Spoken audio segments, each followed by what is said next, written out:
Kalau Allah nak membiarkan manusia hidup di atas muka bumi, terselamat daripada segala bahaya panjang umurnya, boleh tak Allah pelihara?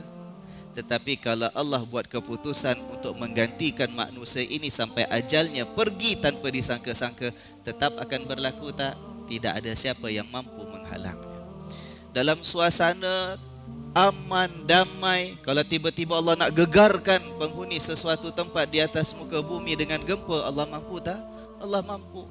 Sama ada yang tinggal di kampung maupun yang tinggal di bandar, tempat-tempat bangunan yang tinggi, sama ada yang berada di atas gunung maupun yang di tepi lautan, sama ada yang gagah perkasa maupun yang lemah tubuh badannya, sama ada yang kaya raya melimpah hartanya maupun yang miskin yang tidak pernah cukup hidupnya. Kalau Allah nak hapuskan, Allah hapuskan tak? Kalau Allah nak gantikan, Allah gantikan tak? Dan kalau Allah nak turunkan apa pun keputusannya tanpa diberitahu sedikit pun alamatnya, Allah boleh buat tak? Allah boleh buat. Dan itu hanya keputusan Allah. Allah kalau lakukan apa pun adalah merupakan ujian kepada hambanya. Dan bukan hak kita untuk mempersoalkan Allah. Bukan hak kita untuk mempersoalkan kenapa Allah buat. Tetapi tanggungjawab kita untuk mengambil iktibar sebagai pengajaran.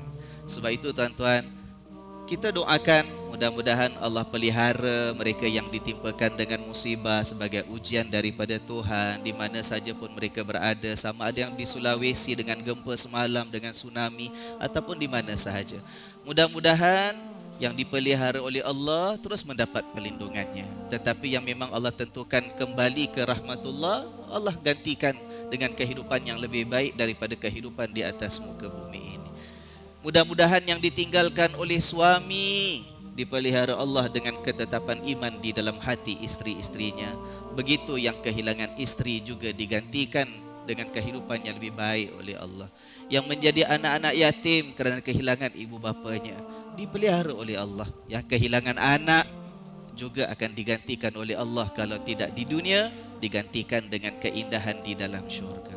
Tetapi kita yang di sini jangan mempersoalkan kuasa Allah, jangan mempersoalkan kehendak Allah, dan jangan pandai-pandai nak mengatakan seperti mana yang saya lihat ada sebagian orang dah mula kata itulah maksiat banyak, buat dosa macam-macam kan Allah dah turunkan bala. Siapa kita yang pandai-pandai mengatakan tu sebab balak, tu sebab maksiat, tu sebab macam-macam kejahatan? Kita tidak tahu tuan-tuan.